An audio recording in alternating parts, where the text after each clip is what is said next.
You do smell like old cologne and trash when you come in here a lot of days, but I thought that was just your attitude. Hey, everybody, that's Earl Douglas.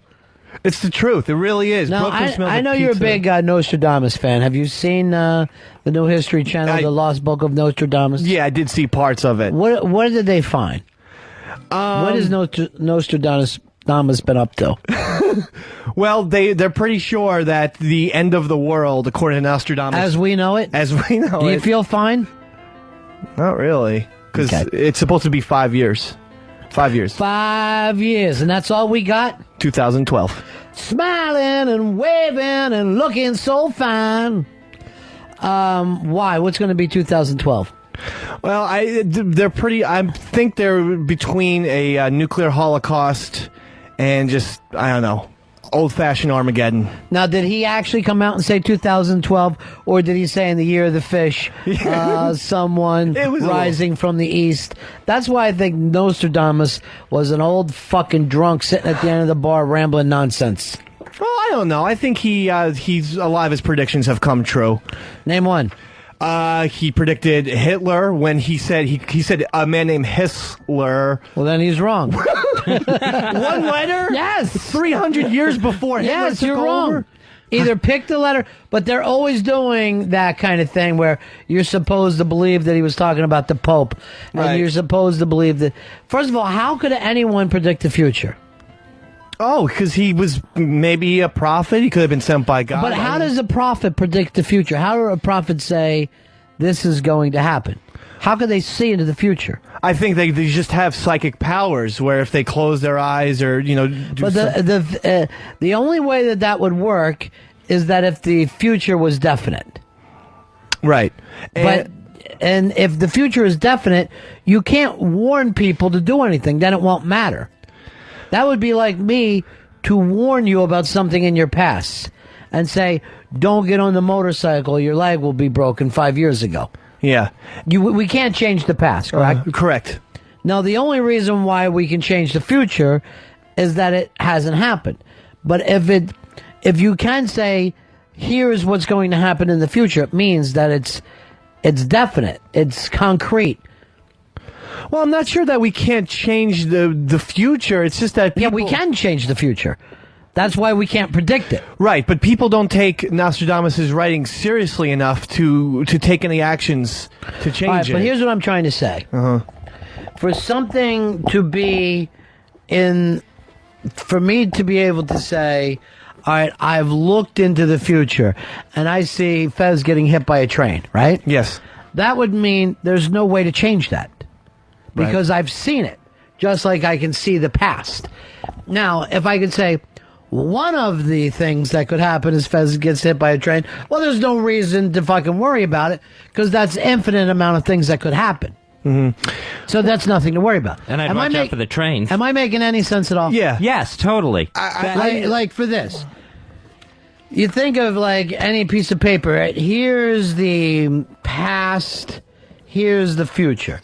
All right, let's suppose here's all the things that are happened. Now, here we are at time, we're moving along, okay? So I would be able to see into the past and I would be able to see in the future. If I could look into the future and see it, well, that would mean that it couldn't be changed. It would be stuck that way. Right. But the future, at least from our point of view, it hasn't happened at all. To us, it feels like it hasn't happened. Now, it doesn't mean that it didn't. And we're not traveling along that way. We can only see the present. But we wouldn't be able to change it. See, the Nostradamus heads, they want to have it both ways. Like, they want to, prove beyond a shadow of a doubt that everything he wrote down came true. And then they always end these specials with, heed his warning. Carl, you're on Run of Fez. Carl. Let me try over here. Here is Jason. Jason, you're on Run of Fez. Yeah, I just wanted to let you know that Nostradamus predicted a comet would hit the Earth, and that coincidentally the Mayans also predict that 2012 will be the end of that's when their long-term calendar ended with no explanation, though. Yeah, so they didn't predict the end of the world, they just ran out of paper. But I'll predict that, asteroids and comets will hit the Earth. That's not predicting the future, that's fucking probability. That's like me going, you watch, the Padres will become world champions. And leaving it out there, yeah. Oh, and they're going to be led by a hard-hitting fucking, they're going to have a great closer. That's not that fucking difficult to pull off. Here's Steve. Steve, you're on Run and Fez. Hey, guys. Hey, Dave, I love you, but, this whole Notre Dame thing, HBO, I think it was 15 years or 20 years ago, had a Notre Dame special, The Man Who Saw the Future, I believe it was called, and he predicted the world would end from a nuclear holocaust from a crazed Middle Eastern country in 1996. Right. And that's what the original claim was back 20 years ago. So now they're saying it's 2012. I think they just rehashed this just to make people fear it, and that's it. All right, here's the thing about that. We're getting to the point now that the world could end in so many ways. You know what I mean? Mm-hmm. It could end in disease. It could end in nuclear holocaust. It could always end from, a giant asteroid hitting the planet. It could end by so many, the global warming things.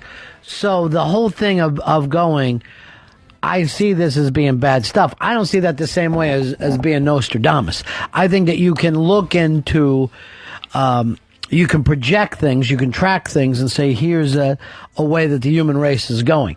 That's not the same thing as being a psychic, a fortune teller, or a prophet. I don't know. I mean, if some of your predictions are, like a small man will take over France, and it was pretty, accurate to the time of Napoleon, I don't know how you can just disregard that. I do.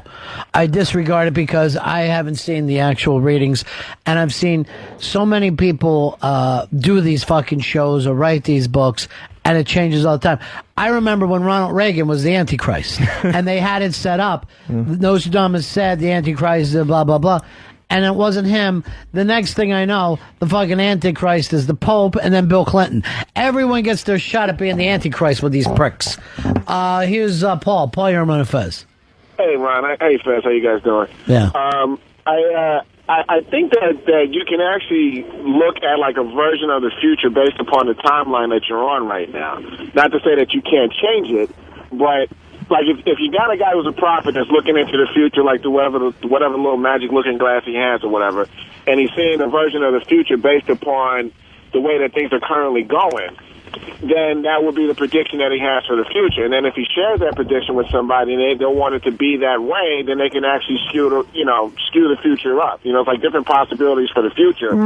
Yeah, and we all agree with that. We all believe that there's different possibilities from the future. So because there's different possibilities, you can't look into the future. The only way that you can look into the future is that if it happened. But what if Nostradamus saw that, okay, there might be different possibilities. Yes. But no one is going to do anything about those other possibilities, and I am positive that this particular possibility is the one that will happen. Yeah. So then he's even more of a genius because... But how is he a genius? What are you talking about?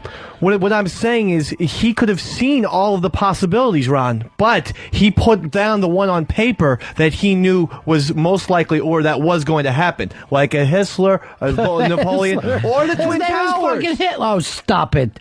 Stop being a fucking rube. 2 towers of steel are going to fall from like a Middle Eastern bird or whatever. It's very similar to that. I don't remember that quatrain. There was no Middle Eastern bird. I was here that day. There was no... It wasn't from the Middle East. But the guy's driving it. Please stop it. Here is John. John, you're on Fez. Yeah, buddies. Hey, first of all, that whole Middle Eastern bird thing was completely disproven. It was actually made up word for word. Second of all, the whole thing with seeing the future, and a caller earlier kind of said it is, that's the future if no one changes what they're going to do.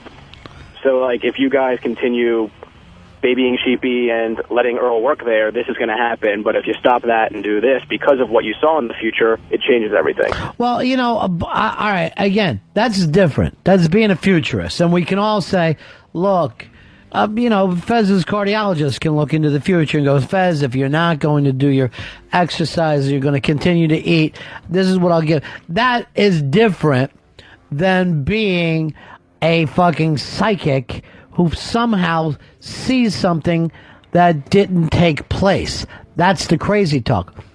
Now, the weird thing is, there is something in human beings where we want to believe in psychics to such an extent that we'll do what Dave does and help the psychic, where 2 towers of steel. Does Nostradamus live when there was fucking buildings? He know how to say the word building. Why wouldn't the cocksucker just say it and get it over with? And it isn't a Middle Eastern bird. It's a fucking airplane. If you can see the future, describe it. Make it happen. Yeah, but the airplanes weren't around when he was around, so he might not have Draw known. a fucking picture. Say, I don't know what it is. Let me draw this. Looks like there's jets powering this. The word jets was it? It doesn't matter. Draw it down. Make some fucking sense. You know it wasn't a bird. He knew it wasn't flapping its wings. Here is Tom. Tom, you're on Run Fez.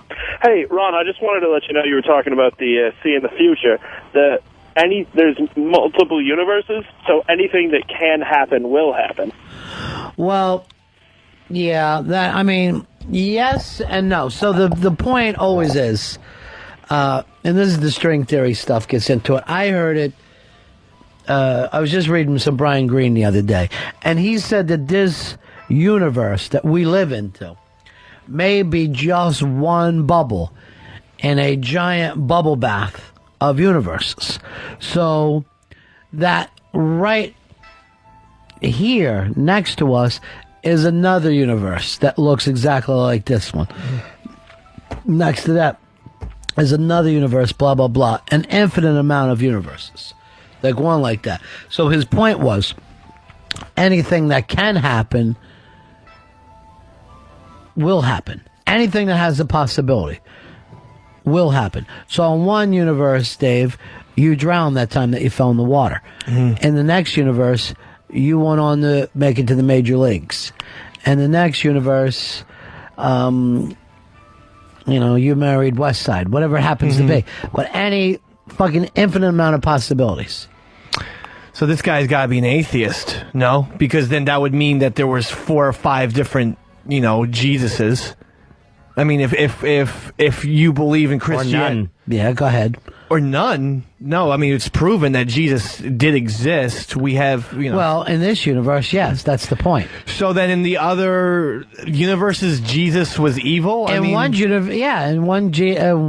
brought Satan's work in. Okay. In the next so this guy's clearly an atheist or something weird is going on with him. Your Christianity would only work in this universe. It might not work in the next. So he thinks that in the next universe, maybe we're all McDonaldisms, where we're following the teachings of Dave McDonald. And right now, I have you on the show to ask you about the powers. Well, I don't know what to say about the powers. I don't think that that's possible. Yeah. Here's Lois. Lois, you're on Fez. Hey, what's up, guys? Yeah. You kind of touched on what I was going to say, Ron, that I actually believe that you guys are thinking too linear. I think the universe is like in a circle, so basically everything is happening at once. So I think it would be possible for someone to get some type of insight into what the future may be. I'm going to, I'll take that leap with you and agree. But if you're saying it's a circle, you're saying that the future is just as solid as the past. And that means we cannot change the future. We are just on this ride, and there's nothing we can do about it. I can agree with that at some point, but I think it's a little more based on action-reaction type deal. Like, what you do now affects what will happen later. Then we're not on a circle. Then there is no such thing as the future being physically involved, because there is no action reaction that we can change the past. The past is the past. There's nothing we can do about it. But your way of saying the time isn't fucking linear, it's just out there, that means we can do nothing about the fucking future. We are just what was that movie, Donnie Darko, where the thing kind of pulled him around? Yeah. That's basically what that meant. And there is a thing in science, God damn, I can't think the name of it. But basically, it's like throwing a pebble into the water, those things spread out. Ripple theory? That's the way the rest of us move around the planet.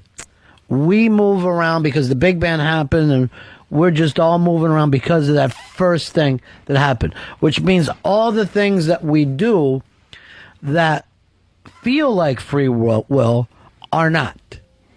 It's almost like we're puppets in a fucking play. There's nothing we can do about it. And that's not such a bad thing. I mean, I kind of do believe that we have predestined destiny. That we're probably, that God has everything planned out for us. Then why get mad at sinners? Why get mad at a school shooter? He cannot help it. He is only following along. Because we're still human beings. I mean, we're still equipped with human emotions. We can't. But we're wrong. You're saying we are destined to do whatever we happen to do. Yes, I am. There's nothing you can do about it. That's what I'm saying. That's the way I'm starting to lean. Then if I'm on a jury and there's a school shooter, I'll just get up and go, this is what God wanted. Who am I to do anything? No, I can't say that. Why not? You would say he's guilty, he should be in jail. But my point is, I can't even, I'm not even in control of that. It's my destiny to be the person who says it. I am not... There's no actions at all. There's cowbell. That's not me. That's all part of the predestiny that takes place. What has that got to do with me? What has that got to do with me? That's nothing.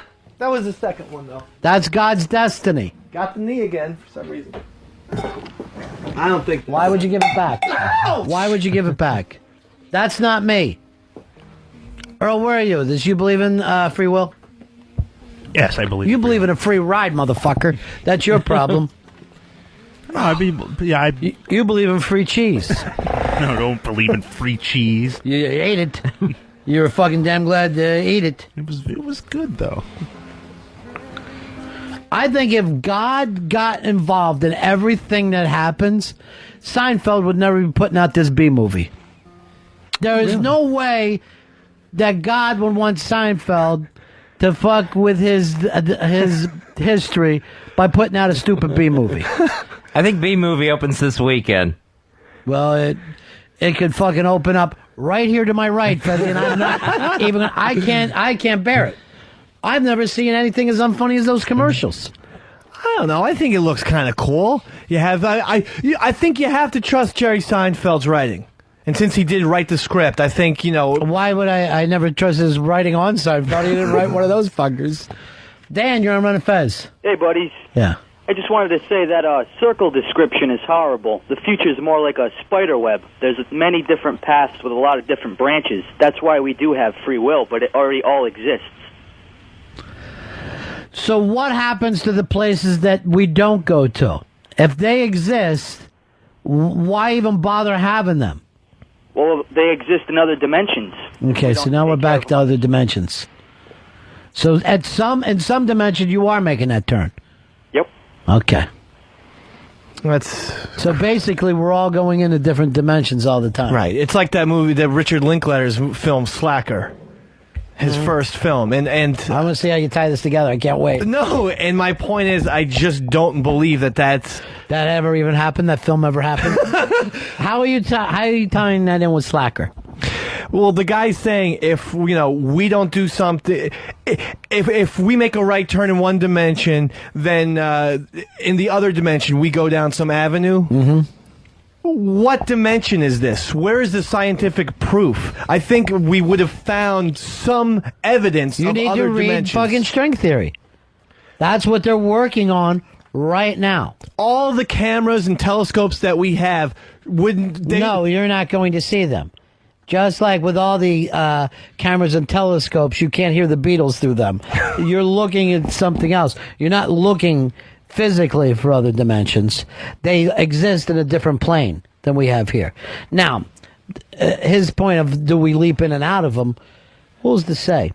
There's way too many possibilities for these quote-unquote dimensions that exist outside of our own. But they would be infinite too. But the future is filled with nothing but possibilities for us. Right. For the way we see it.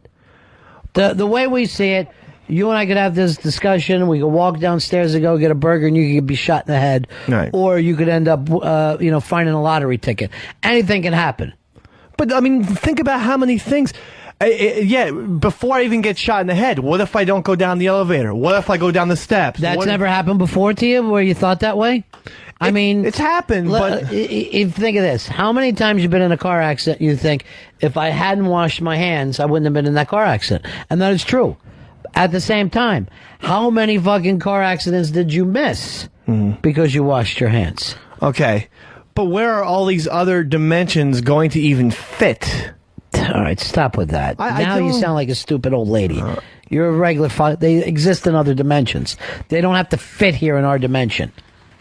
It just is more than my brain can possibly comprehend. You know what? Fucking Mother Goose is more than your brain can possibly fucking comprehend. It doesn't have anything to do with anything. I've only got you in here now because Fez isn't talking. When the second Fez makes a comeback, you're back over there answering the phone. Please don't do that. Don't do what? Why? It's so funny. All Fez has to do is spring back up. And how you feeling, Fez? I'm feeling better. I'm sorry I quit talking there, but I thought I was doing better today. No, but years ago you did well. Yeah, true. What's not to believe that you won't come back? I totally believe it. And I think it's going to happen. Okay, sure. Here's Todd. Toddy boy, you're on the Ron and Fez show. Let me just say this. No. What? Don't send me back to the phones. Like, it's painful. You sit over there and answer the phones like fucking, what's his kid's name, Pitsy? Yeah, that's Pitsy. Yeah. Bitsy hasn't talked in a long time. Let me tell you something. Every night I say to Fez, I go, where does he fit in? And by the way, just so you know, sometimes I do say to Earl and Petsy, because I love talking with you guys, but I say, if anything happens in your heads, you could chime in too. Well, Earl's never had a thought other than, yeah, Ron. And Pitsy's laying low. Pitsy got fucking exposed over the summer. Pitsy's job was he was going to help Fez come back. Right. And basically he ignored you, right, Fez? Yeah, that's exactly what happened. And instead of helping me come back, Pitsy went further away. So that didn't help. In this dimension, did he go further away, or? I'm sure there's a dimension where he's just a number one on the game. Maybe there's a dimension I can't get a word in edgewise. God damn, Fez, you're on fire. I don't know what to say. Things gonna turn around. Yeah. Sometimes I just like to stop for a second and see what happens. Just to see if anybody talks. Just to see. I just like to shut up and because this is everybody else's thing. Yeah, well, I ain't going to. And then that's the end of their thing. What if I just stopped after every sentence that I say? What would fucking happen around here? Oh, wind chimes. We'd have to get wind chimes in the fucking room. Mark, you're on Fez. Hey, Ronnie B, didn't Darren Dalton predict the world was going to end in 2012 too? Yeah, he did. Darren Dalton leaps backwards through space, but let me protect Darren in this way. No one knows what a disappointment losing to Toronto in '93 was. It could fucking shake a person of their reality. I wouldn't blame him. It took me years to come back. I didn't really... I felt like the year 2000, I started to feel like I'm myself again. Well, he communicates with lizards now. So? How's that crazier than anything else? Well... Motherfucker talks to Burning Bush, and you'll fucking read it in a book and start crying about it. How's a lizard any nuttier? That's just his crazy thing. I'll tell you this, while you're laughing at Darren Dalton, he's fucked hotter chicks than any of you guys. Any of you guys. I don't doubt that. I know it for a fact. Dutch. You would like to have his pussy runoff in your lifetime. If you had the pussy runoff of that man, you'd be happy.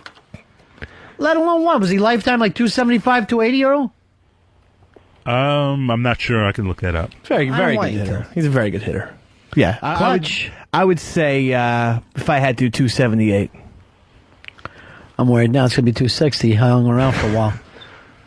Here's our good friend Mike the teacher. Hello, Michael. Hey, buddies. How you all doing today? We are cool in the gang. Cool. It's very difficult to talk about this stuff with the future and whether it's already determined. I think you were talking, Ron, about whether we have a deterministic universe, whether it's been laid out or not. What Brian Greene and other guys are saying is not only is there an infinite number of futures, that we have an infinite number of presents and past that all are existing in sort of this cosmic foam, that this universe is just one tiny bubble in this ocean of universes, and that we sort of all collectively will, at this second right now, this universe into actual reality. And so the future holds infinite possibilities. Now, that doesn't mean that there will be futures that are much more likely than other futures, meaning tomorrow, I bet that the sun will still rise in the east and set in the west, even though we have absolutely no guarantee except for the fact that we do have the past. And we do have access to the past, and we don't have access to the future, what's called epistemic access. We can access and see what happened and examine and measure the past. But for some reason, and in physics we really aren't sure why, we do not have this same access to the future. Because, Ron, like you said, what Brian Greene is talking about, and why this all sounds so impossible, is because when we examine atoms, this is exactly what's happening with atoms. Empty space is not empty space. We have particles and atoms just popping in and out of existence out of what we think is empty space, but it's not. And where do we think this might be coming from? From all these other universes. And I know it's a lot to deal with and grasp, but that's what the... that's why I always thought that the Big Bang just expanding so quickly. It seemed like it got pushed, like another universe got pushed into this one, you know? Yeah, what you're talking about is the recent data that not only is the universe expanding, that the expansion is accelerating as if we're being pulled towards something, this universe. And that's a pretty weird thought. That's one the scientists have never had to deal with at all. So we could bang again. So, yeah, and so the two-part question goes like this. Does this universe have an end? Because if it has an end, it begs the question, what's on the other side of that end? Or does it just go on forever, which is also a pretty tough concept to deal with. A universe that's not just very, very, very, very big, but goes on forever. Here's what I like that Brian Greene and scientists will never get into. When you said all of our collective consciousness creates this universe, right? Right. That's what, almost like we think it to be so. I think, therefore I am. At that point, to me, it reads like spirituality, and those guys always take a step back. Yeah, no one wants to make the leap because spirituality.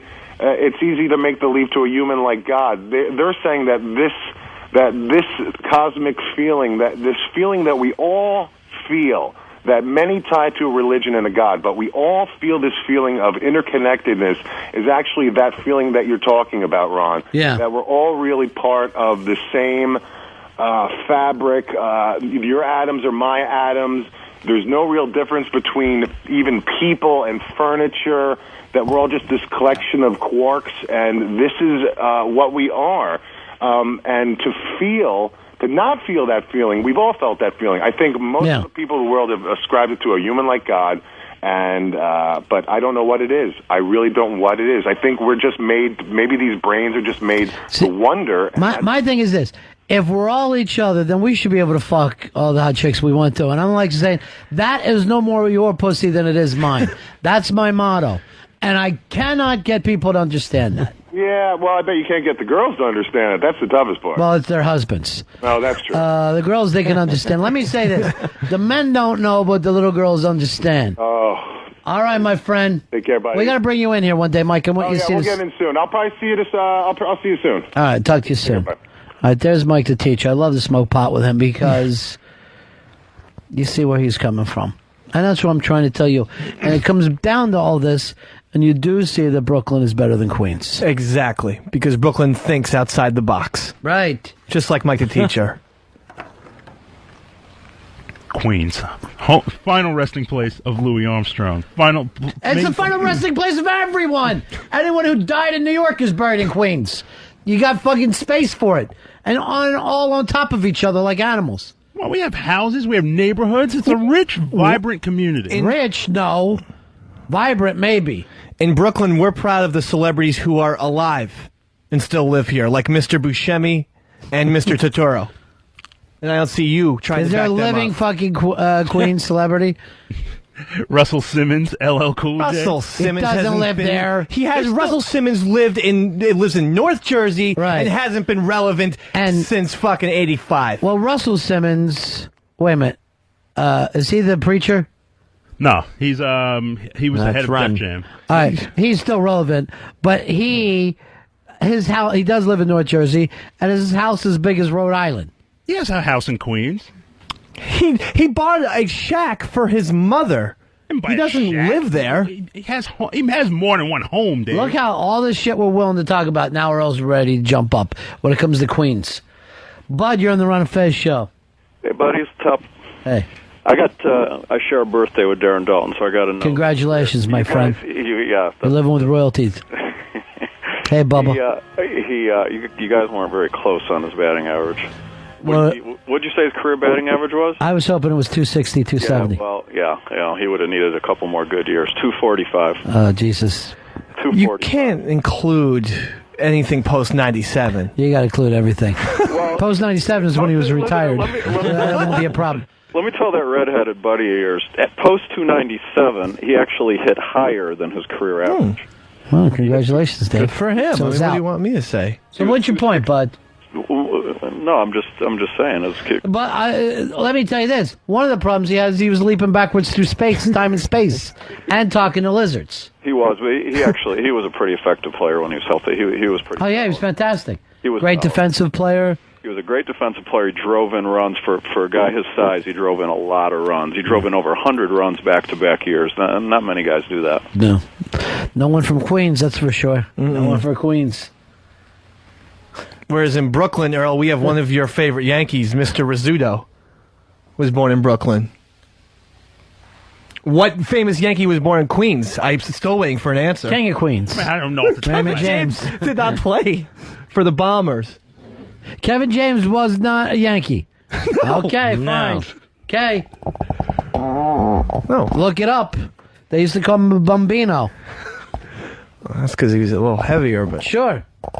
And had a flat nose. Hey, I want to thank Dr. Steve for sending a Godiva chocolate gift basket.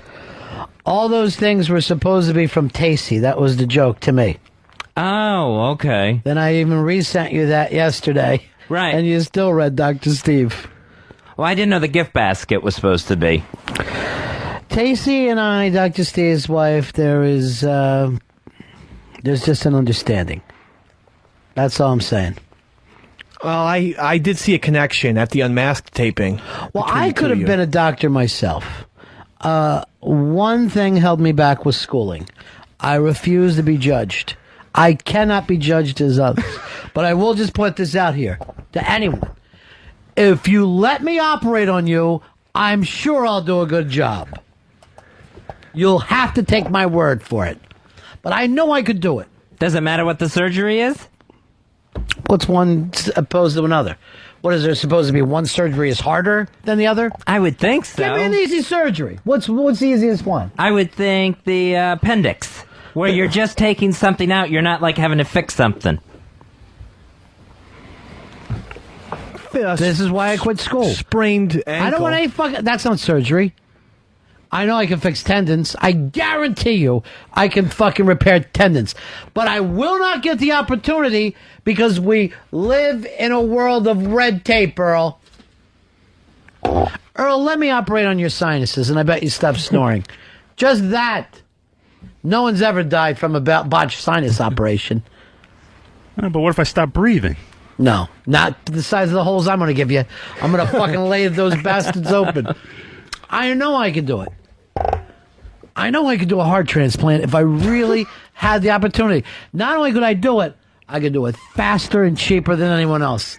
I guarantee you, I can do a heart transplant in under an hour and a half. But there's so many arteries and veins and everything to reconnect. To disconnect and reconnect. You're talking about a pre-9/11 world, aren't you? I'm talking post-9/11 world. Speed's king in this world. Doesn't sound very sterile. All you got to do is solder. I didn't say it was going to be terribly sterile. Like, that's a big part of surgery. Well, do you want speed or you want sterilization? So I'd go for sterilization. And slow as possible. Then good. Go back to the regular fun. Go to Lenox Hill again, Fez. That's where you're happy. I will. You go there once a year, and I guarantee you got a clot in there right now. You think so? Where I could get you a brand new heart or even a blender, and I think I could have you up and walking around. And I can do it cheaper than anybody else out there. But we live in a world where the government decides, oh, this person is a doctor and this person isn't. Well, I fell in with the people that weren't considered doctors, shop majors. Bill, you're on Ron and Fez. 2935, brother. Yeah, man. Tonsillitis got to be the easiest surgery around. I can snip that fucker in less than 30 seconds. Matter of fact, I won't even have to knock you out, Earl. You still have your tonsils? Yes, I do. I'll take out tonsils and adenoids, 4 minutes flat. You stay awake, no anesthesia. I'm going to take a little anesthesia for myself because I've got a problem with nerves. That's going to hurt a little. I'll be screaming. Well, you're not going to stop? Will you? I'm willing to say no. Yes, I would be screaming. No, you have that sore throat from your tonsillectomy. Or Willie, Fez. I give everybody an Italian ice. Nice. Suck on that. It's going to freeze all down in there. You like cherry, Earl? Love cherry. Let me give you cantaloupe because you've never had that before. What's that place over in Queens that has all the different Italian ice? The world famous Lemon Ice King of Queens. When's the last time you've been there, Earl? Actually, what's funny is the guy from the Lemon Ice King. Just answer my question. I haven't been there since junior high school. All right, so why are you bragging about it? No, but around the corner there's this there's a store right around the corner from me, and they have a Lemon Ice King guy come in and sell ices on the corner. Was that as good? Yes, as good. Because I went, "Are you from Lemon Ice King?" He said, "Yeah." They kind of. I would say the same thing too if I was him. It was like a weird licensing deal where they set it up with this place. A weird licensing deal. Yes. Guess what? There's a Haagen-Dazs place near me. Now, they don't make the Haagen-Dazs. They have some weird deal where they distribute it. Why is this shocking to you, Earl? Well, it was shocking for me to be in my neighborhood. That's what was shocking about it. Mark, you're on Run Fez. Yo, Ronnie, what's a doctor? Is a chiropractor a doctor? No, absolutely not. Is a doctor? He is a massage therapist. You sound like your microphone's all jammed up, man. Thank you. You use an Oaks mic. You got to quit moving it. Thank you. You need to do a little tweaking on it, maybe. Mark, thank you. I've never gotten comfortable in this new studio. I don't like the phones here. I don't like the microphones. Fez, how are my levels? They sound and look fine all day. I've begged you, as the executive producer, to go back and check levels. You only will listen from this vantage point. We need to have somebody who listens to the show, tape the show, and then have our executive producer listen to it. As the day go by, I don't bring that up to you, Fez. Right, and I've done that. And it sounds fine? It sounded fine to me. Yeah. To me, he's not being definitive. Yeah. When I saw you move into Earl's position, you've taken on a lot of Earl's confidence levels. By that, I mean 0. Whereas myself, a doctor of medicine, I have to be confident. I have to be ready to operate at any time. And that even means ready to operate drunk. Because I don't know when I'm going to be drunk. I'm an alcoholic, and that's a disease that can't be cured unless you quit. And who's going to do that? No one in the history of time has ever quit. Let me go over here to Mafia Life, Chris. No feedback. Chris. Hey, what's up, buddies? Chris, what could we do for you today? Well, nothing. I'm reading here that... I came late to the party as usual. I thought I heard talking about like atoms and stuff, and it reminded me of Sleeves' podcast with Atoms, Motions, and the Void.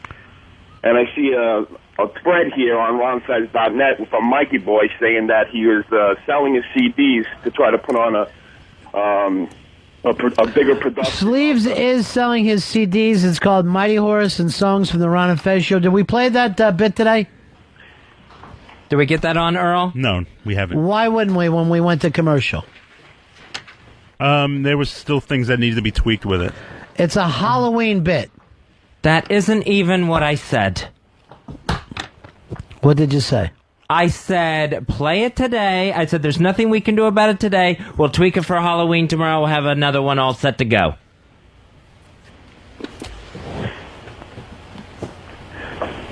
It drives me fucking insane. Way to go, Earl. But, Fez, how are you the executive producer if we're back to where we always are? It's all Earl's fault.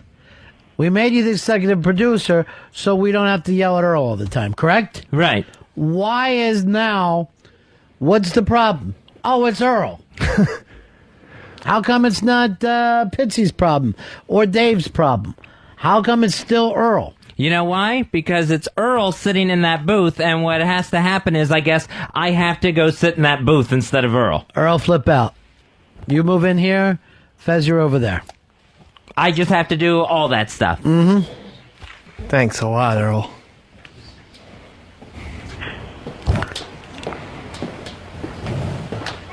And that means, Dave, you flip with Pitsy. Oh, Mr. B. Pitsy's in here. Mr. B. Can you cut me So, a break, or what? Can you cut me a break? I'm sorry, I can't do it. I'd love to, but I can't do it. The future's already written. Earl, welcome in here. You have fallen down so far in the rankings, you now seem to be the show co-host. That's how far things have dropped for you. You have lost your place over there. Now, is this all because of Mafia Life Chris calling? Yes, I think it is. But it's happened. How does that make you feel? I feel... I feel... When did you fucking turn into Yoda? No, I'm just... I mean, that... Did you notice how much he sounds like Yoda in this room? Yes. There is no try, only do, Earl. How you like it over there, Fez? I can barely see you. You are so far... All right, I see that. I What? see I'm getting flipped off. All right, then you see perfectly. All right, but you're very far away. Yeah. Earl, how do you see me? I see you fine. Chris, what were you asking about anyway? Something about... Yeah, well, I see these CDs are for sale here, and he's trying to produce this filmed staging it elsewhere throughout the. I think he's making a big project out of it, and I figured, how about I buy 10 or 20 of these, and you could throw them in the prize closet and hand them out to some fans, courtesy of SpreadTheIris.com. Wow, so you're saying is you will load up our prize closet with these by buying 20 of them. I think it's a fabulous idea. I really do. I'm going to do that. All right. We have a small section also on SpreadTheIris.com that's called Prize Closet, and I'm gonna throw a couple out over there as well. Okay. So All right, so every time we'll give one out, we will then plug SpreadTheIris.com. Is that what you like? Sure. Or do we mention the Mafia Shoot People site? All right, I'm going to put John hold. Fez Watley will talk to you off the air. He's our executive producer. Please hold. I'll be right with you. Fez, you look comfortable over there. Well, it's a much smaller room. It's a smellier room. Uh-huh. This place, I don't know what goes on in here, but this room stinks like swamp ass. And Pepper's not even here today. What are you doing talking? You switch out right now with Dave. I can't have him in here. I cannot have him in here. He drives me nuts, Earl, because he's the reason why you are stuck in this room. Do you hate it over here? I know that you don't know what to do with your arms. Since you don't have anything, you're not over there riding levels, you don't know what to do with your arms. It's kind of a foreign feeling, yeah. Yeah. But... yeah, it is kind of odd being in this chair. It's a little hot in here. It seems like everyone who gets in that chair doesn't talk. I don't know what it is about that. All right, Fez, do you want to run the promo right now for that Earl put together? Yeah, let me see if I can figure this out over here. I am a little untrained, but I'm willing to learn. Hey, I got nowhere to go, so don't worry about me. May I just personally thank you for bringing me back to where I feel like the safety, the creativity, the joy is. Switch out with Graz. I can't stand you in here. on. Seriously, all you had to do was be quiet. All you had to do was be quiet. Bullshit. and you had to go and push it. Graz, congratulations. You're an intern. Grab your seat. Fez, you ready with that new promo? Ronnie, I got the promo ready to go over here, Master Control. Okay, go ahead. Hey, Fezzy Lou. Why so down? Well, Ron, it's another Halloween with the same old music. Well, it doesn't have to be that way anymore, because this Halloween has Sleeves Mighty Horse, music for the Ron and Fez show. Mighty Horse? Listen to this. This sounds like Halloween. Sleeves Mighty Horse, music for the Ron and Fez show. Mighty Horse rocks, he rocks a fat ass. When Mighty Horse rocks, he rocks a fat ass. When Mighty Fez, how about this for Halloween? A Rocco Hula Luau.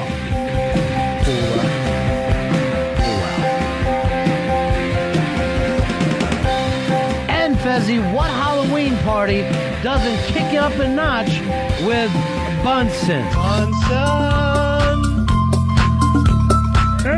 Wow, this is perfect for all the little ghosts and goblins coming by my place. It's Sleeves Mighty Horse, Sleeves music for the Ron and Fez show.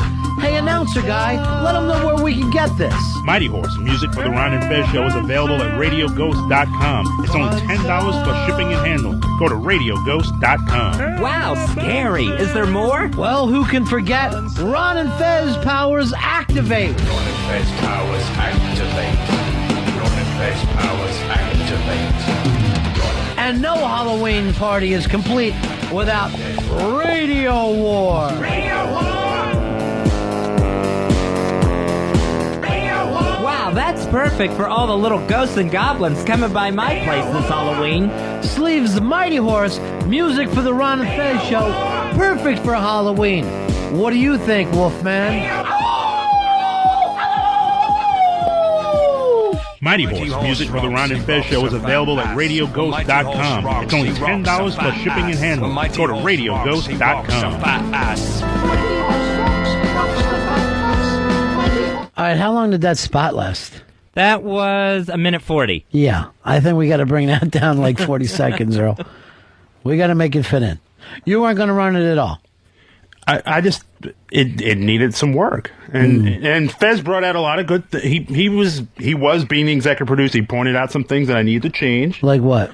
Your personality, himself, and I changed it. And then he made some suggestions this morning, and I was in the and I made the changes. But I didn't want to play. He won't stop riding you. But he will not stop riding you. I have no choice. Is that what you're saying? You know what I'm going to do for you today? Because I feel like since Fez has been made executive producer, he's riding you guys terrible.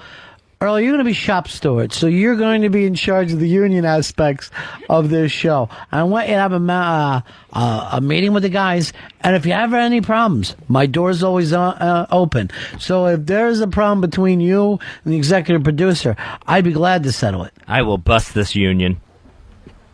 Yeah, I could be the HNIC. What's that? Head Negro in charge. Why, when you say you hate that word, you're going to bring it up? No, I didn't say that word. I said another word, which is actually a Spanish word. So always find the gur is awful. Awful. You like grow, you hate but gur. It's an actual. It's a Spanish word. Means black. That's what it means. So you're Spanish? No, I'm just. Doesn't it mean the color, not the person? Well, yeah. Well, they used to say. Fez, please, this is a union problem right now. You have nothing to do with this. We have every legal right to have this meeting here on company property. So what were you saying? You're the head Negro in charge, and you're cool with that? I can be cool with that. But he was in. The suggestions he made were. I mean, he made a lot of them, and I tweaked it, and I kept tweaking it, and I didn't want to play it until he was okay with it. Who's he? Fez. Okay. So he's just riding you. I mean, there's no way to please him right now. Yeah, I just felt like I was getting picked on a little bit. I was like, I don't want to play something. So you're making demands. What you've come in is a list of demands, or else you guys are going to strike. What's your demands? Less production work? Less quality on production items? That's your demands? No, more ginger ale. And crackers. Hey, don't go putting ideas in his head. I ain't putting out money for crackers. Crackers is what he calls management. Isn't that right, Earl? It's not called a management cracker. So you're starting a union. All right, I'll have to let XM know. The local 202. Oh, these are good jokes. These are good jokes. We're trying to put a merger together, and you're bringing up the U word. It's like, well, but I mean, but I'm getting a little busted on for a bit that I hasn't know. approved yet. I know. You're right. You're 100% right, and Fuzz is 100% wrong. I am not wrong, but I'll bring it up at arbitration. Is that the Arby's? Because if it is, I'm getting a roast beef. That's where these union meetings should be held at. All right, ethically, we got a problem of, ethics right now. But Earl, I'm glad to see you standing up for the working man. Fez, you got to keep that mic down, or else we just keep hearing the other union members talking the whole time. Sorry. Sean, you're on Running Fez. Ronnie, that Mookie Stink Earl, it's for Spanish, it's negro and not negro for black. How do you say it, Fez? Negro. No, you're lying. I know the way you say it down south, because I've heard you say it on the air. More of an I sound there in the vowel. An I. Graz, you come in here working third mic. Congratulations, a youngster like yourself. Now, I will throw out something to the listeners that this fucking Graz tells me yesterday. He goes, well, you told me that you picked up Jimmy Norton's book, right? I did. Turn on the mic there, Earl. I hate to wake you up. I know this is a shop steward. You'd make a better Dave Stewart than you would a shop steward. You ready? Do you have it turned on? Yeah. All right, go ahead. There we go. So, explain to everybody what you did with Jimmy's book. So, I really wanted to read Jimmy's book. I didn't have a lot of money, but I had enough to buy it. That's perfect. But then I needed the money again, so I bought it, read it that night, the next day, returned it. To me, that's the most unethical thing. First of all, to do to an author, but to do to an author who's a coworker is the sleaziest thing ever. I'll throw it up here to the listeners. 866-RON-0-FEZ.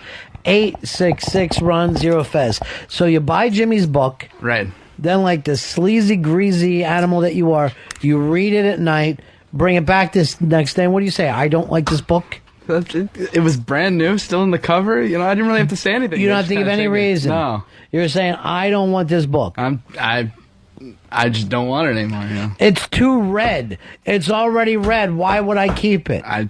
Are you one of those guys who buys a pair of pants, wears it to the party, and then takes the pants back? No, this is not a regular occurrence. All right, let me go over to my executive producer. Fez, what do you think of this? I think it's disgusting. Yeah. I think it's absolutely awful to read that book, get the joy out of it. Here's the thing. It's not the physical book. It's the stuff inside it that you've already taken. Well, that's part, yes. And that's for the author. But people also have made that book. There's a lot of people who've delivered that book. There's a lot of people that are involved in that $25, not just Jimmy. So yes, you've ripped off Jimmy, but you've ripped off the editor, the publisher, the printers, the truck driver, and yes, even the people who work there at the store. Now, Earl, I know you're always trying to take advantage of the man, as you put it. Stick it to the man. Your favorite book of all time is called Steal This Book, which you bought top dollar for. What do you say to this guy? I think it's kind of it's a sleazy move, man. It's the fucking sleaziest. It is a total. But how is it different than taking it out from maybe the library, where it's 100% free? That's a whole different situation. But that's put out there this that way. They at least have a sale. Yeah. And you're taking money out of Jimmy's pocket, too. You know what? He's trying to move books. When you see him tomorrow, you ought to hand him 25. And just say that I'm a dirty, sleazy bastard. And this goes to show you do you have a website? Do you have like a MySpace page? I do. You can check out my podcast at web.mac.com/alex.grosby. No one's going to find that. I know. Or you can check out my MySpace, myspace.com/musicgroz, Groz. All right, Music Groz. Let me tell you something. This goes to prove that the fucking pests are toothless now. If you let this guy wander around after he did this to Norton, you're a bunch of fucking toothless femmes. If ever there was somebody who needed an attack, it's this book stealer. You're a book stealer. You're probably jacked to it and then handed it back in. Here is Raven. Raven, you're on the Run and Fez show. Ronnie, Yeah.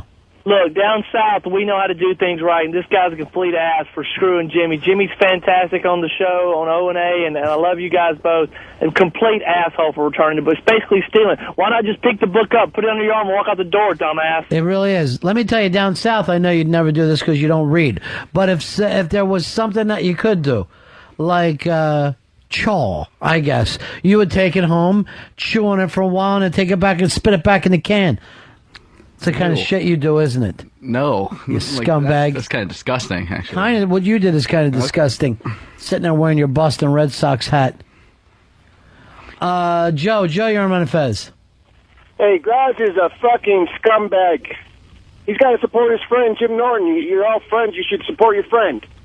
Why couldn't you be there for Jimmy? It's not that I don't support Jimmy. I mean, I paid to see him on Virus Tour twice. Did you, or did you go fucking jump in through the window like a goddamn little rat that you are? I paid for my ticket to the Virus Tour. I don't believe him, do you? No, I don't believe him at all. It's hard for me to have you in here, Earl. I need to... you move over that chair and put Dave back in over here. Dave, you're going to move in on this side. Switch him up. Earl, you're over. Get over there quickly, Earl. Let's move. All right? You're on white people time. Oh, yeah. You believe what he did? No, I can't believe this doesn't work for me. You switch out with Graz. Graz, come on. over here. No. Dave, Where? you're back over. In behind the glass? No, you're back over here. Okay. Yeah. It's like a bad Soul Train line. What were you saying, Graz? All right, good. What were you saying? You feel good about yourself? Let's go point counterpoint. You and Dave. Dave, is he right or wrong? He's definitely wrong. Graz? I say I'm in the right. You know what? This doesn't work. Switch pants, both of you. Quick, yes. Get out of each other's pants. All right, I don't know Off what we this go. has to do with... Because I can't concentrate. All right. I'm used to Fez being over there, and he wears his pants differently. I know. Dave's getting the lion's share in this trade. Radio. I don't exactly So you're good over there, Fez. You're good in that room. Thank you. Yeah. Yeah. All right, give me... Oh, my God. They smell like lima beans. I don't know what... These aren't going to fit. Check him for stolen books. All right, now, Dave. Did these pants used to belong to Hillbilly Jim? What are you, a quadruple XL? I'm not a small guy. What is your waist size, Dave? Oh, your geez. normal waist size? Mine's waist size 34. 34. I rock a 40. He's rocking a 40. I know. I need about 6 belts, and one of them needs to be a fire hose. Jeez, Nutrisystem wants you for the after picture. Brian, you're on Run of Fez. Hey, you know, if this guy really wants to make amends, he should confront Jimmy live on O&A. Why don't you fucking do that, tough guy? Why don't you walk in there tomorrow with $25 for him? Okay, I can do that. I'll fucking go like this. I didn't think you were worth this money, but Ron sent me back with it. Well, it was a decision between... And I want you to wear those tiny little pants, too. Okay. First time ever a 34 has been called tiny. His phone's going off in my pocket, Mr. B. Let me This see. is just ridiculous. Yeah. He's got to return that phone later on. I'm sure he will after he uses it. What's going Here, on? I'll answer. I'll get it. Hello? Yes, this is Graz and I eat dick. What can I do for you? I'm too busy eating dick right now to talk. Goodbye. You see what I did to him, Earl? What are you fucking eating away on over there? He doesn't get it. You got a fistful of Tums? What made you nervous, man? Switching fucking pants? I got one Tum. I'm telling you. On the air. Here's what's weird. Fez is doing a great job in your spot. You're fucking letting down. Graz's got on Dave's pants, so that's fucking finally working. And that's the worst name for a Western ever. Fistful of Tums. Here's look at you. You're better over there. You're fucking killing. You're killing, Fezzy. Thank you, Ron. You made us all laugh. You don't do well in this room. I'm gonna put a curtain up there so you can comfortably get away with it. Dirty Joe, you're on Run of Fez. Hey, this is Dirty Joe from FBA, and Earl's a lazy necker. Are you, Earl? No. Then why is this rumor going around? No, it's just a bad rumor, but it is not. It's your fault by bringing up negro today. You opened the door. It's a Spanish word for black. That's what it Yes, means. but it's the fucking root of the word that I find to be so offensive. I am offended by root words, and it's that really brings me down. Here is Arch. Arch, you're on Run of Fez. Buddies. Looks like Graz turned bookstores into the Home Depot. When guys need a little pump to pump out that water, they bring them back. I'm telling you right now, You could, two things. Number one, Arch, you could go on the road as the Rich Voss experience. Because it really does sound like Voss is called in with this. And two, I want you to spread the word out there around Whackbag that this mutt has done this. And then say that the pests are all toothless fucking wimps that don't do anything anymore.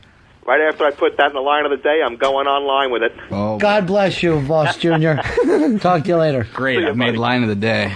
Well, you didn't make it. I did, you fuck.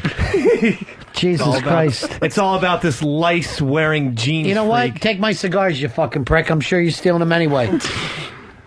I don't steal anything. I didn't steal anything. You stole that book, you prick. I didn't steal the book. I paid for the book. And then finished with it. Then you used it and returned it. That's fucking stealing. Why is that stealing? It's not like I ripped it off. All right, so you're saying it's not like I downloaded the book. Barnes & Noble is in the fucking position to rent their books for free. If everybody acted like you, it would be madness in the society. Hey, why don't you, Dave, you're not doing anything. Right. Let's see you run without touching your pants. Run over and get that thing from Dr. Steve and bring it back in here. Nice basket. Okay. Look, his pants are down. They're gonna fall. You keep them on.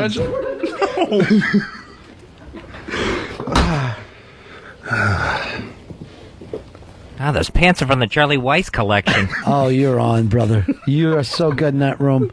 You got off 3 fucking lines in the last 5 minutes. You didn't have that for the first 1:45. You do so much better over there. All right, he just fell down. All right, careful. Big pants around your ankles. Big pants. Cowbells. What happened? I open that. Oh, look at his knee. The fucking pants, Graz, you fat bastard. It'd be a shame if they ripped, Dave. Oh, I fell face first, and he's using a woman's belt. What? He's using a woman's belt. I'm sure he killed and raped her. It's worse than that. He's using 3 women's belts. You know, this is... what are you getting now? Something to cut that open with. You're gonna cut my cut. What are you doing? Gift basket. Look at him. He's doing so well in this room. Go ahead. Yes, thank you. Go ahead, Rochester. Get that all ready and going for me. It's a nice Godiva basket that he sent us. Dr. Steve. When we say Dr. Steve is listener number 1, you'd have to. Who would be listener number 2? Say Mikey Boy of the internet. Overarch. Yeah, Overarch. I do love Arch, though. He'd be number 3. Really? Yeah. Number 7 or 8 would be HTG. That far down? That low? Yeah. Dang. I go Photoshop Mike number 4. Photoshop Mike that high? Mm-hmm. And what about Hosp? No, fuck no! Hosp! I thought everybody liked Hosp. No. No way. Really? I can't stand him. He gets his great sandwiches. Yeah, but he brings them with a side of attitude. Exactly. And you're so good over there. Seriously. The pressure is off you. You're one of those guys that you play better on the outside. You don't like being under the boards. That's under the boards over there. Have you noticed the difference, Fez? Yeah, I have. How come? And I have no idea what changed other than, spotlight. Are you thinking when I am again, this goes to show the genius of Ron Bennington. That I can I can do what the psychologist can't. And you don't have to change your mind. You have to change your seat. That's all you have to do. I would fucking tell people when they come in, I have anxiety problems. I'll go with your couch. You gotta get rid of that couch. You need new furniture. Chair therapy. Therapy. Oh, you're too much of he's too much of a success over there. You're the Hosp of this show right now. Fuck that. Don't say that. Everyone hates him. Why, Earl? You don't like Hosp? No, I don't like Hosp. He's a feminine Sean Connery at 375 pounds. There's your sandwiches. Hey, I'm telling you, you haven't had 8 minutes like this in forever. This is 8 minutes of heaven. It's the therapy. Yeah. Well, I'm the chairman of the board. You want to get Capone? Here's how you get Capone. He brings your knife. You bring a gun. That's how you got Capone. No, it's the Chicago way. No, wait, is that supposed to be gay Sean Connery? That's gay Sean Connery. I don't do it anymore because that's your new character. That finally we're replacing Guy Garrison, who, let's face it, we all hate. Wait, what? Here's our friend Toons. Hello, Toons. You're on the Ron and Fez show. Hey, Ronnie. Yeah. I was just going to say we should all be thankful that Graz doesn't need to use tampons. That's fucking true, you prick. You use tampon, motherfucker. I don't even see how that's relevant. G-Baby. Hey, what's up, buddies? Yeah. Hey, listen, Graz said he paid for 2 virus shows, and I know that to be incorrect. He actually paid for the Jones Beach, and in that Jones Beach, streaked naked through the parking lot at the FBA tailgate and got free tickets to the PNC show. So, Why do you fucking lie? Everything you say. I bought 2 tickets to Jones Beach.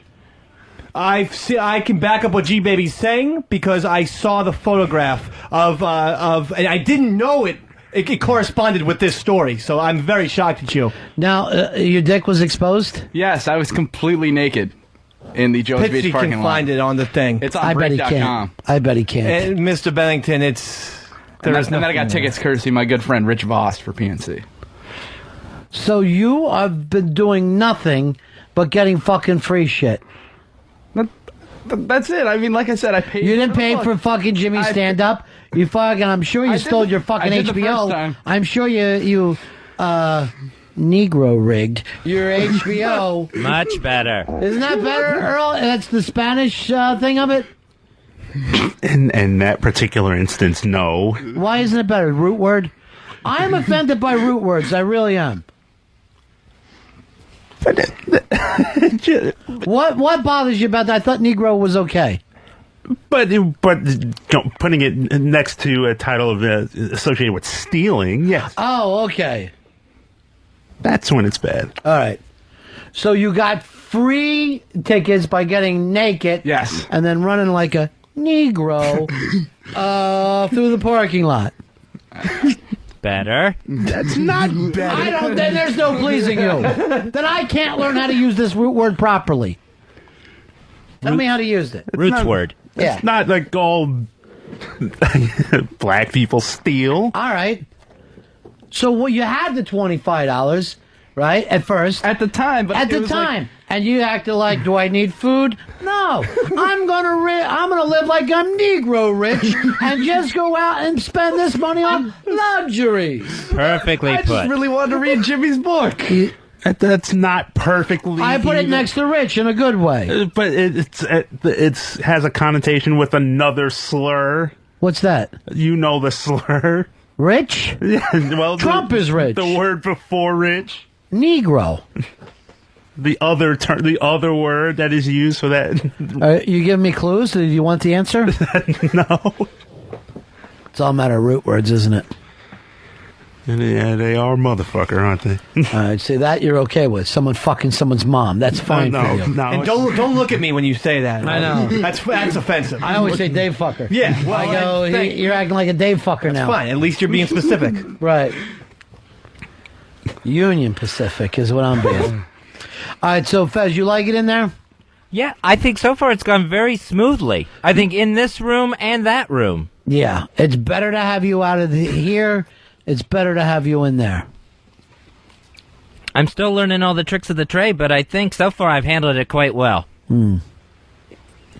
But I don't know where that leaves Earl. Well, he's doing great in here. He's teaching me about using words. Words hurt, don't they? Yes, they do.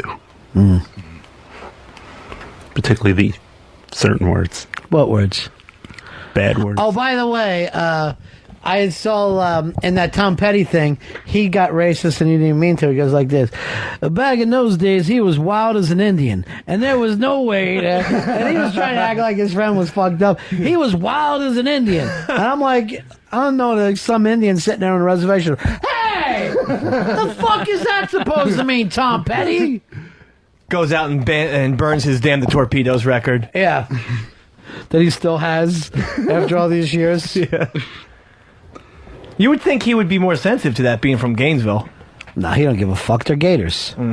Oh, did you see that one, that guitarist? Yeah. Guitar? That was the ugliest guitar. In history. With the humongous Florida Gator on it. But just think of how many people write some awesome guitar. I'm a graduate of 87. Awesome fucking guitar, man. No, not good. What? Oh, we got anything we need to plug today? The Bob Newhart Unmasked comes up this Saturday on XM Comedy. That's channel 150, starting 8 o'clock in the East. Replays here on The Virus next day, Sunday at 2 p.m. in the East. And then also, our very good friend Sleeve does have out this new CD called Mighty Horse. By helping him buying this, you're going to maybe help him film his play and then take it out on the road. So how does he do that, Fez? You go to radioghost.com or ronfez.net and you can order it there. Mm-hmm. Also, Kathleen from the Bronx has gotten hold of that blog again. And damn, is it funny. Now, remember when you guys said that you never heard it called Kathleen from the blog? Right. Then you're not reading the blog, because that's what her sig pic says. Oh. So, Fezzy and Mikey Boy made me feel like I came here from another dimension. That I came here from another universe and didn't know. And they're like, huh? Never been called that. And then I had to agree with them. I'm like, okay, I guess I'm nuts then. I guess I'm an acid casualty. Then I go back, look at it. There it is. As big as the great outdoors. It's all about that sig pic. It's all about the sig pic. That's the clue to the poster. All right, Fezzy, so you want to hang in there tomorrow? Yeah, I'll hang in here. Earl, you want to take tomorrow off? I wasn't planning on it, but I'll take a day off. Why don't you take the day off, go through the one-ets? What? Because if I got Fez in there, why would I need you here? Well, I mean, he doesn't know everything in there. I could show him what's going on in there. How? From in here? If you have plastic arms? First of all, if for you to show him means that we'd be happy with the way you do things, and we're not. That's why we moved Fez in there. So now he's taking your job title, and now he's taking your command center. but There's no use for you anymore. There's plenty of use for me, and I still have I have to air my... Can I air my grievance to you, Ron? Yeah, first I got Elo on the other line. Yeah, stop Earl's checks. Now, what were you telling me? But no, don't stop my checks. Yes, don't listen to him. Stop him. Stop his checks now. Stop my checks. But I'm just saying that. But the reason why I got bounced out, I thought was under false pretenses, for something I did not do. Yes, that's your problem. Things you didn't do is the problem with you as the producer. But here's the thing, though. I mean, I got accused of not running a bit that wasn't even approved yet by the executive producer. Well, now he's over there, and he can be in charge of it. So there's no more use for you. There's plenty of use for me. Like what? Doorstop? You don't want to keep that door open. Go over there and open the door, because I'm going to leave in a little while. Hurry, doorstop. All right, there is a use for him. That's a fall from grace. Yeah. You know what? Let's, I got a great fucking story from Homestar. Homestar, tell me that story. That's the end of my show. Donk.